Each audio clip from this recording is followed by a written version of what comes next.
Hello student, आज का video बहुत ही आउटस्टैंडिंग है। इस वीडियो में मैं ज्योग्राफी सब्जेक्ट का 5 मार्क्स का क्वेश्चन लाया हूँ। ज्योग्राफी में 4 क्वेश्चंस 5 मार्क्स का करना रहता है। यदि ये वीडियो देख लीजिएगा तो 20 मार्क्स आपका पक्का हो जाएगा। मेरे प्यारे स्टूडेंट, यदि 90% मार्क्स लाना है तो हमसे जुड़े रहिए और हमारे चैनल को सब्सक्राइब कर दीजिए। और जितने भी क्वेश्चंस हम दे रहे हैं स्पेशल माध्यमिक एग्जाम 2022 के लिए, वे सभी नोट करके बहुत अच्छी तरह से लगन से याद कर लीजिए। आप बहुत इजी लैंग्वेज दे रहे हैं तो आपको श्योर, आशा नहीं पूरा भरोसा है कि आप 90% मार्क्स जरूर ला ला दीजिएगा। अब ये वीडियो सेंटअप के नज़रिए से भी बहुत इंपॉर्टेंट है। माध्यमिक एग्जाम के नज़रिए से तो इम्पोर्टेंट है ही है, लेकिन जो बच्चे को सेंटअप एग्जाम हो रहा है वो ये बहुत लगन से याद करें, आराम से अच्छा मार्क्स ला सकते हैं। ठीक है, आप वीडियो शुरू कर रहे हैं। देखिए 5 मार्क्स क्वेश्चंस है। यदि ये जितने भी क्वेश्चंस है केवल क्वेश्चंस ही है। बहुत स्टूडेंट का कहना था कि सर यदि पूरा सब्जेक्ट नहीं दे पा रहे हैं जल्दी तो आप क्वेश्चन इंपॉर्टेंट क्वेश्चन ही दे दीजिए। हमें इंपॉर्टेंट क्वेश्चन दे दिए हैं, और यदि हो सके तो हम तो इसका सोल्व भी आप कमेंट सेक्शन में लिखिएगा, हम इसका आंसर भी साथ में दे देंगे। नहीं तो आप क्या कीजिए कि बुक से आपको इसका आंसर ढूंढ कर इसे याद कर लीजिए। लेकिन जितना भी क्वेश्चन दे रहे हैं सभी क्वेश्चन बहुत ही इंपॉर्टेंट है। एंड 25 क्वेश्चन दिए हैं 5 मार्क्स के लिए। ये बहुत अच्छी तरह लगन से इसे याद कर लीजिएगा तो आपको 20 मार्क्स श्योर आना ही आना है। देखिए, आप इंग्लिश मीडियम के लिए भी क्वेश्चंस दिए हैं, देखिए इंग्लिश में है ना, दोनों मीडियम के लिए हम दे दिए क्वेश्चंस। ओके, देख लीजिए अच्छी तरह से। और आज का जो क्वेश्चंस है कि गणतंत्र दिवस कब मनाते हैं, है ना, 15 अगस्त को मनाते हैं कि 26 जनवरी को कि 1 मई को कि 5 सितंबर को। यानी चारों ऑप्शन में से एक तो ऑप्शन टिक लगाइएगा कि 15 अगस्त को कि 26 जनवरी को कि 1 मई को कि 5 सितंबर को। ओके, आप श्योर इसका आंसर दीजिए। ठीक है, अब देखिए हम क्वेश्चन एक एक तो पढ़ पढ़ के आप लोगों को सुनाते हैं, है ना। इसे इसका आंसर आप ढूंढ लीजिएगा, और नहीं तो कॉमेंट सेक्शन में कॉमेंट कीजिएगा, हम इसका आंसर भी हम दे देंगे। ठीक है, क्वेश्चन दिया है कि पश्चिमी भारत में सूती वस्त्र उद्योग अधिक विकसित क्यों है, वर्णन कीजिए। दूसरा क्वेश्चन है कि भारत में शहरीकरण की मुख्य समस्याओं का वर्णन कीजिए। तीसरा क्वेश्चन दिया है कि पूर्वी तट मैदान एवं पश्चिमी तट मैदान की तुलनात्मक व्याख्या कीजिए। 4 नंबर दिया है कि भारत में जनसंख्या घनत्व को प्रभावित करने वाले कारकों का वर्णन कीजिए, अथवा भारत में जनसंख्या के असमान वितरण के क्या कारण है। क्वेश्चन 5 दिया है कि भारत में गन्ने की खेती के लिए आवश्यक भौतिक परिस्थितियों का वर्णन कीजिए। और छठा क्वेश्चन दिया है कि भारत में चाय की खेती के लिए उपयुक्त भौतिक दशाओं का उल्लेख कीजिए। ठीक है, मेरे प्यारे स्टूडेंट, सबसे इम्पोर्टेंट बात बता रहे हैं कि आप लोग को मालूम ही होगा कि ज्योग्राफी में इस साल मात्र 2 चैप्टर ही आ रहा है, 1 चैप्टर और 5 चैप्टर।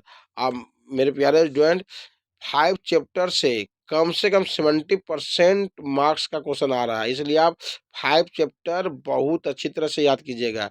हम इसमें जो जितना क्वेश्चन भी दिए हैं इसमें बहुत क्वेश्चन 5 चैप्टर का है। देखिए, जिसमें एक डॉट लगा है वो 5 नंबर का है। देखिए हम बता दे रहे हैं, देखिए जो इसमें एक डॉट लगा ना, ये डॉट एक डॉट लगा है तो ये 5 चैप्टर का है।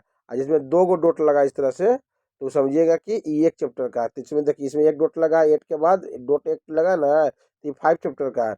2 डॉट लगा रहेगा तो समझिएगा कि ये 1 चैप्टर का है। इसलिए हम 5 चैप्टर का बहुत सा क्वेश्चन दिए हैं, क्योंकि इसे कम से कम 70% क्वेश्चन उसी से आएगा। ठीक है, क्वेश्चन 7 दिया कि भारत की जलवायु को प्रभावित करने करने वाले 2 मुख्य कारकों का वर्णन कीजिए। 8 में दिया कि उत्तर और दक्षिण भारत की नदियों की भौतिक विशेषताओं में अंतर स्पष्ट कीजिए। 6 नंबर दिया है कि भारत की जलोढ़ मिट्टी की विशेषता और काली मिट्टी की विशेषताओं को संक्षेप में चर्चा कीजिए। 10 दिया कि गेहूं की कृषि के लिए अनुकूल प्राकृतिक परिस्थितियों का वर्णन कीजिए। 11 दिया कि भारत की परिवहन व्यवस्था का महत्व लिखिए। 12 दिया कि उष्ण कटिबंध मौसम जलवायु क्षेत्र की प्रमुख विशेषताओं पर प्रकाश डालिए। 13 में दिया कि कपास की खेती के लिए आवश्यक भौतिक दशाओं का वर्णन कीजिए। 14 दिया है कि पेट्रो रसायन उद्योग की स्थिति किन किन कारकों से प्रभावित होती हैं, अथवा पश्चिमी भारत में पेट्रोकेमिकल उद्योग क्यों अधिक विकसित है। 15 दिया है कि भारत के पूर्वी भाग में इस्पात उद्योगों की स्थापना के कारण क्या कारण है, अथवा पूर्व और मध्य भारत में लौह इस्पात उद्योगों के विकास के प्रमुख कारकों का व्याख्या कीजिए।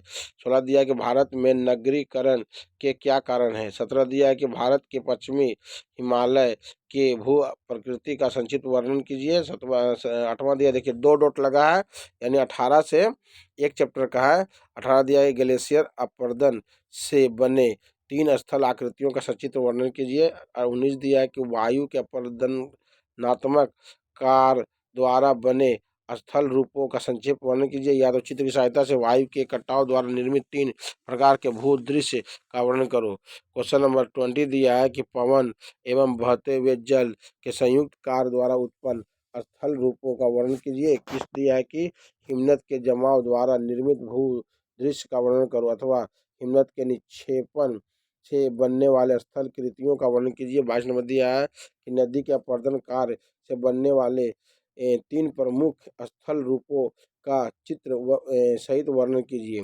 और अथवा दिया कि नदी निक्षेपण से बनने वाली स्थल कृतियों का वर्णन करो। 23 नंबर दिया है कि धान की खेती के लिए आवश्यक भौगोलिक दशाओं का वर्णन कीजिए। ठीक है। 24 नंबर दिया है कि देखिए मेरे प्यारे स्टूडेंट, ज्योग्राफी क्वेश्चन स्ट्रक्चर जान लीजिए कि ज्योग्राफी क्वेश्चन स्ट्रक्चर में कि शॉर्ट क्वेश्चन कम से कम 50 से 60% रहता है। ठीक है। जिनको मालूम नहीं है जान लीजिए कि कम से कम ज्योग्राफी में कम से कम 60% का शॉर्ट क्वेश्चन रहता है। 1 नंबर का रहेगा, 1 नंबर का MCQ रहेगा, 1 नंबर का वन वर्ड का क्वेश्चन आंसर रहेगा, डायरेक्ट क्वेश्चन रहेगा, और 1 नंबर का रहेगा आपका fill in the blanks, true false रहेगा 1 नंबर का, मैच करने वाला 1 नंबर का रहेगा। यानी कम से कम 60 से 70% रहता है बाबू, इसलिए बहुत अच्छी तरह से 1 नंबर का क्वेश्चन याद कीजिए। ठीक ना। क्वेश्चन 24 दिया कि बहुउद्देश्य नदी घाटी योजना से आप क्या समझते हो। फिर दिया 25 दिया कि जनसंख्या घनत्व के आधार पर भारत का वर्गीकरण करें। अब देखिए ये इंग्लिश में दिया है, ये इंग्लिश मीडियम वाले बच्चे लोग अच्छी तरह से नोट कर लें। ठीक ना। किसी प्रॉब्लम हो तो कमेंट सेक्शन में कमेंट करें, और या तो हमारे व्हाट्सएप पर मैसेज कर सकते हैं। कुछ ज़्यादा प्रॉब्लम हो तो आप हमसे डायरेक्ट बात भी कर सकते हैं, ज़्यादा कुछ हो तब। ठीक है। नहीं तो आप कमेंट सेक्शन में कमेंट करके ही बात कर सकते हैं। ठीक ना। क्योंकि हमारा क्लासेस बहुत ज़्यादा रहता है, हम उसी में ज़्यादा बिजी रहते हैं। ठीक है। यदि कॉल कीजिएगा तो हम कॉल उठाएंगे, ऐसा बात नहीं है, लेकिन कुछ ज़्यादा रहेगा तभी कॉल कीजिए। देखिए